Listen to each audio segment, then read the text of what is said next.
Welcome back to my channel for a medium format film roll camera review.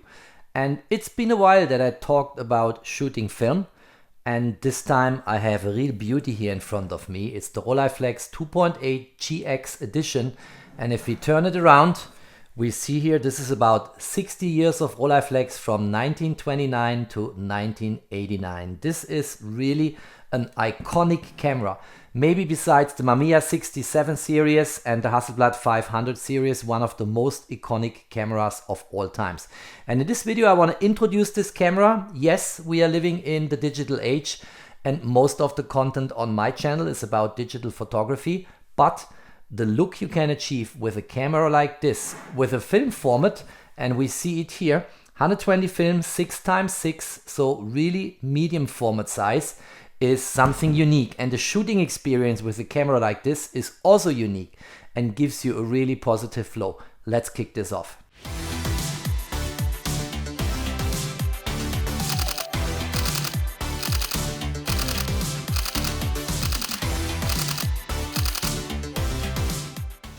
Before going into the topic and looking at this beauty of a camera, let's do some housekeeping. If you have not yet subscribed to my channel, please subscribe, hit the notification bell, stay tuned on my content, share my videos, like them, and help me to grow my community. All right, that's it. Let's go into the camera. And if you look at this camera from all sides, there are lots of mechanical elements. And let's start with the simple. So this camera is battery powered, and here is the battery compartment. We can test the battery by pushing that button here, and then a green LED is coming to life here and shows you that the battery level is still sufficient to power up that camera. Then we have here two knobs. You can pull them out. Look at that. And these two knobs are used to actually operate the film spools inside the film compartment of this camera. We'll see this later when I load film. We have here an ISO wheel, and this is currently set to an ISO 100 because that's the film I want to shoot in this video, and of course also share my images with you. Then we have here a hot shoe. We have here basically a focusing wheel, a focusing knob you could call it, and there is a scale here, and currently it's infinity, and I can go as close as 1 meter if you look here. And operating this focusing knob is absolutely fantastic. It's buttery smooth, but it has sufficient resistance. And what you also see here is how these two lenses, I come to them in a moment, come out when I operate this. Look, now I'm getting more into near distance here. We are currently at 1.7 meter, 1.5, 1.3, 1.2, and here is 1 meter. And both lenses move simultaneously. Why? That's what I'm going to tell you in a moment. Then going back to infinity brings this whole panel here with the two lenses fully back into the camera body. So why are these lenses moving simultaneously, and why do we have two lenses? First of all, let's open them. So here is a beautiful mechanism. Look at that, how this snaps. Do you like that sound? This is absolutely brilliant. Then we can turn this here by 90 degrees, and then we can remove it. And we have here a taking lens, and we have here a viewing lens. And what's coming in terms of light through that lens is mirrored via a mirror to end up in the viewfinder here, and that's a waist level viewfinder. And this is the lens, which is the taking lens. So that's the actual lens where light falling into that lens will end up on the film roll and will produce the image on the film. So we have two lenses, which is the reason why these type of cameras are called TLR, and that stands for twin lens reflex. Twin because it's two lenses, and then reflex because here we have a mirror that's producing and projecting the image up to the viewfinder, so I see what the image composition is.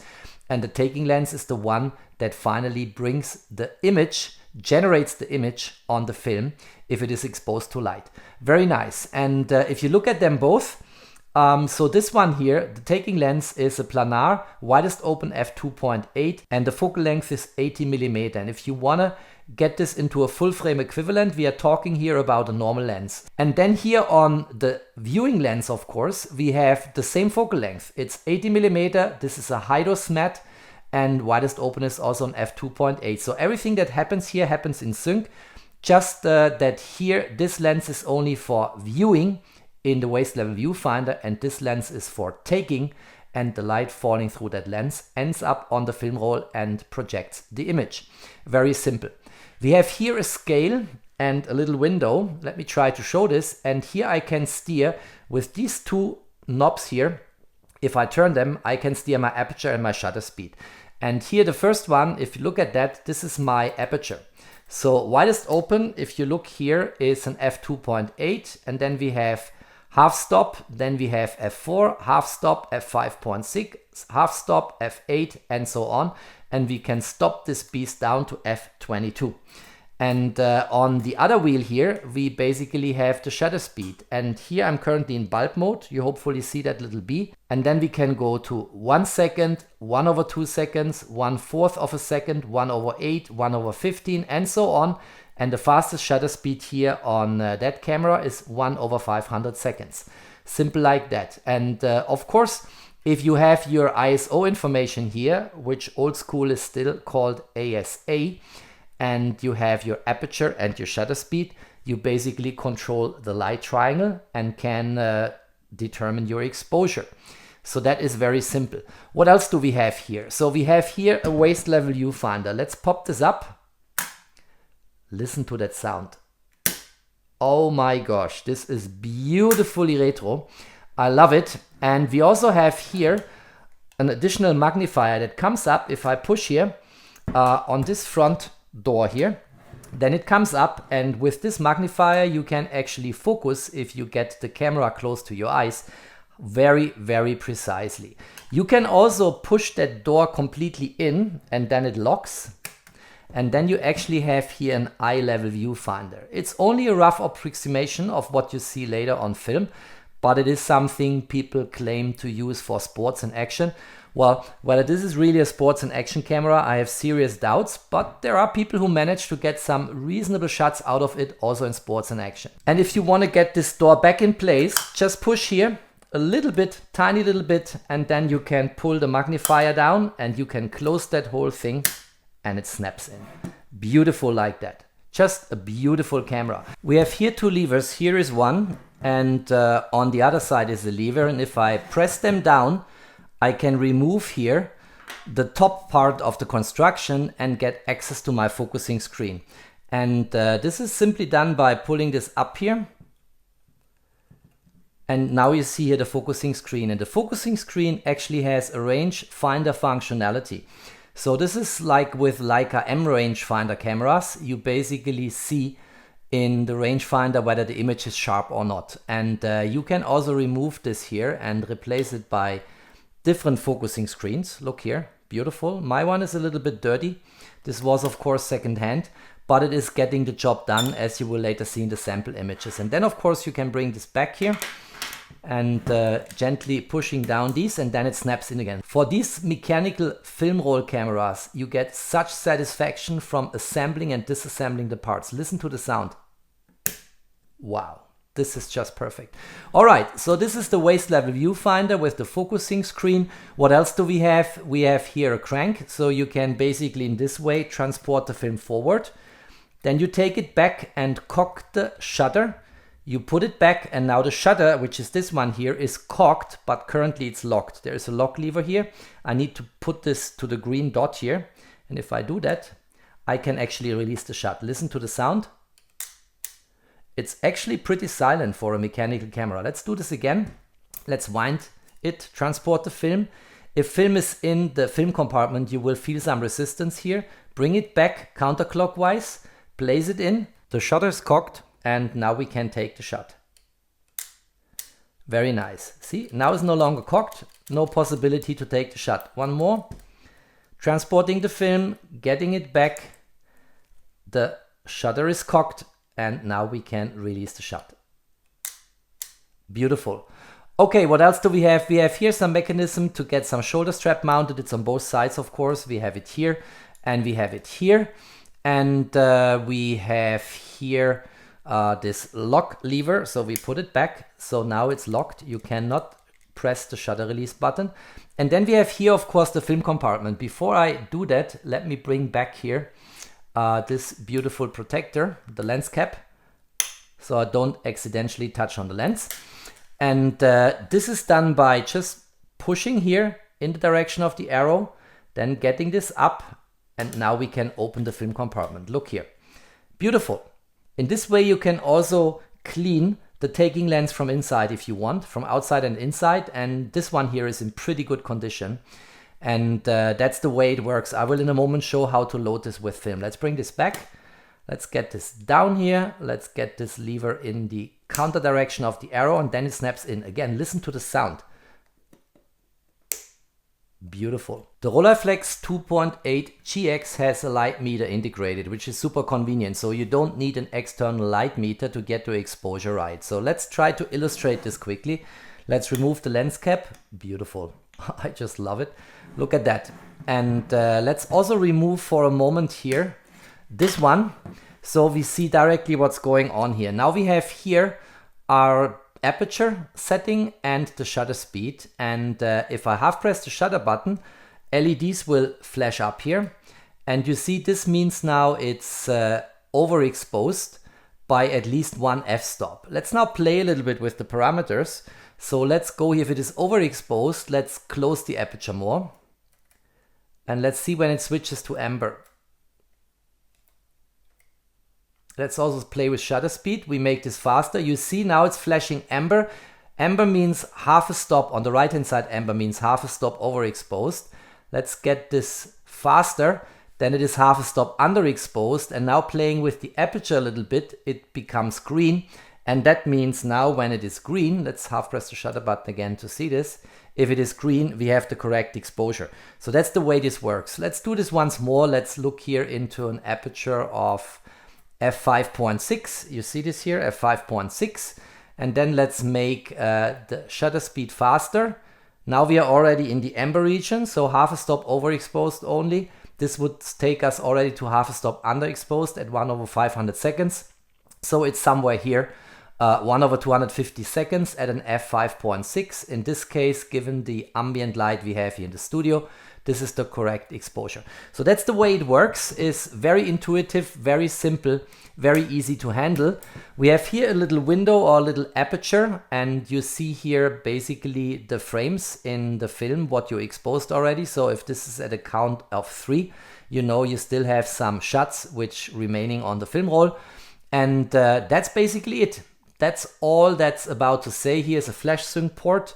What I want to do now is I want to take a couple of shots and want to show you the outcome, because I think the look you get from these type of 6x6 medium format film rolls is absolutely unique and is something, in my opinion, you cannot achieve with a digital camera. So let's go for that. Let's now load the Rolleiflex with film, and for doing so we have to go to the bottom of the camera, and here at the bottom of the camera there is a little switch here, and there is also an arrow with a direction. So we push it over to here, we lift this up here, and then we carefully and diligently open the camera compartment, and that's it. And typically you have here in front sitting a spool, and we want to take out that spool and place it in the backside compartment, and then this is the home of the film roll, and then we are going to wind the film. As said, since this here is the home for the film, let's remove the spool and let's place it in the backside compartment. So we pull out that lever here, we take out the spool, and then we can place it in the backside compartment. Same procedure for the backside compartment. We pull out that lever here and we place the spool inside.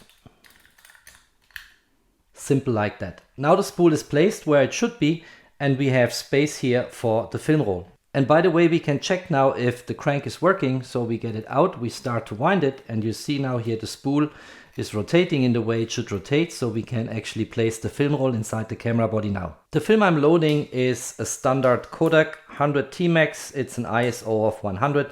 It's a 120 film, and it actually expired, but that doesn't harm. So let's load it into the camera body.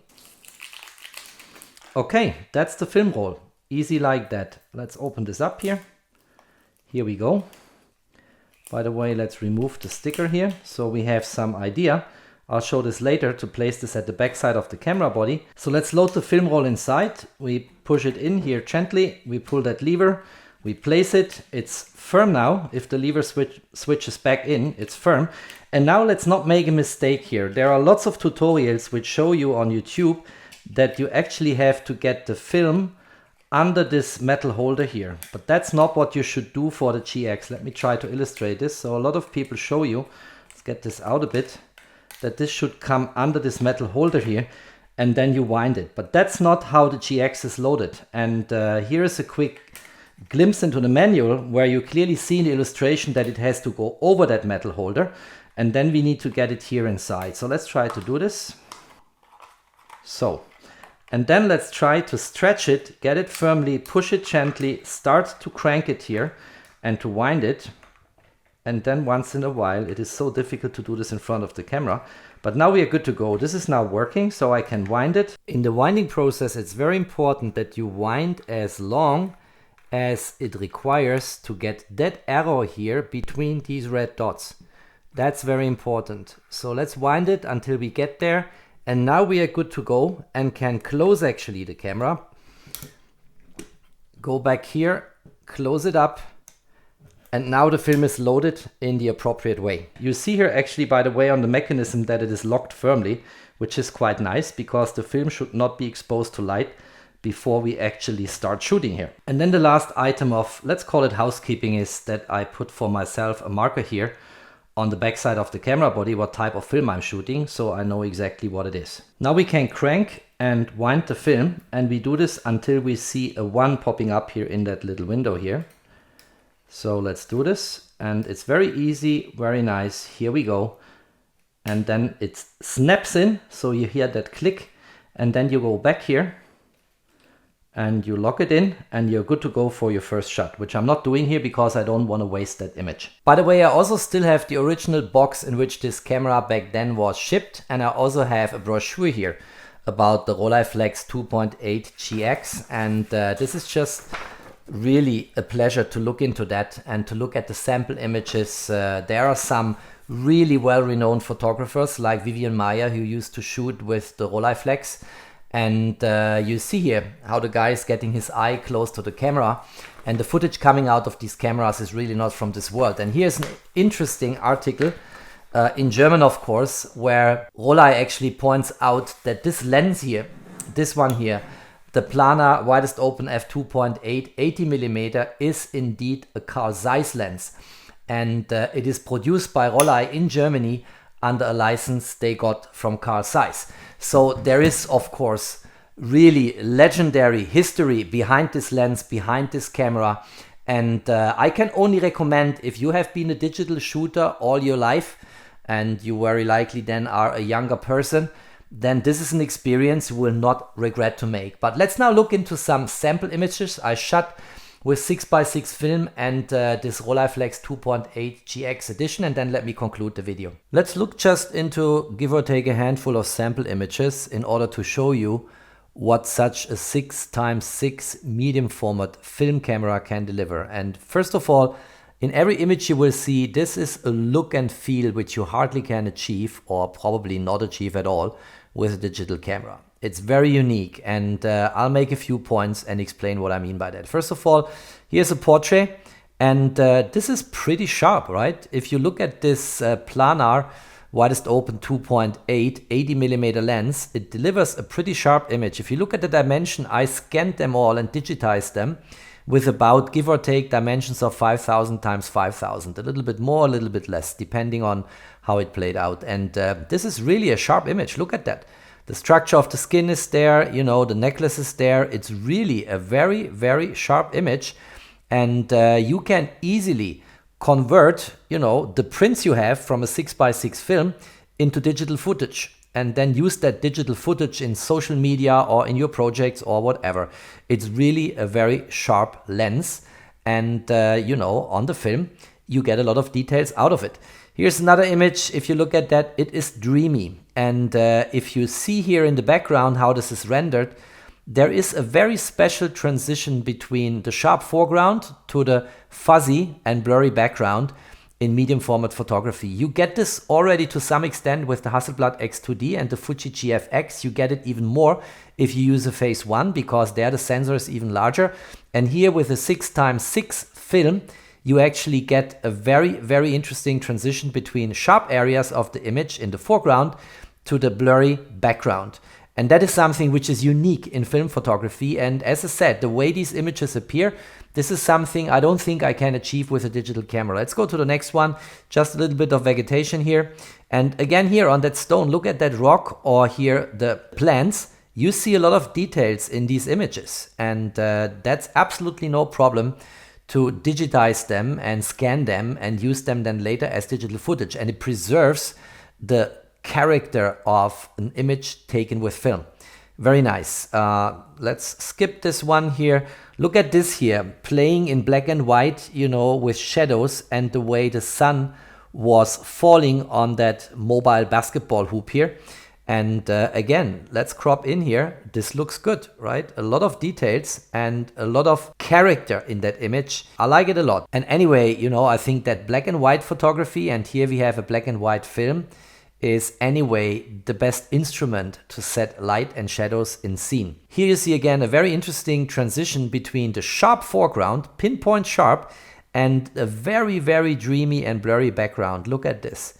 This is absolutely amazing, and is something which is typical for these 6x6 film cameras. Last one here, portrait, again, very sharp, very good, very dreamy, very nice transition between sharp foreground and background. And I'm repeating myself here. What I said before in the video is really what I believe. If you're a digital shooter only and you have never shot film, then, you know, maybe borrow a camera like the Rolleiflex 2.8 GX or a Hasselblad 500 series or a Mamiya 67 series and give yourself this experience, because it will change the way you think about photography. Every frame needs to be planned, needs to be set up. Then you have all these manual, mechanical control elements on the camera which slow down your photography, and it gives you a totally different satisfaction than just shooting digital. If you like this video, don't forget to drop me a thumbs up. Stay tuned on my channel, there is always more to come. Thanks for watching, stay safe and healthy, and of course, peace out.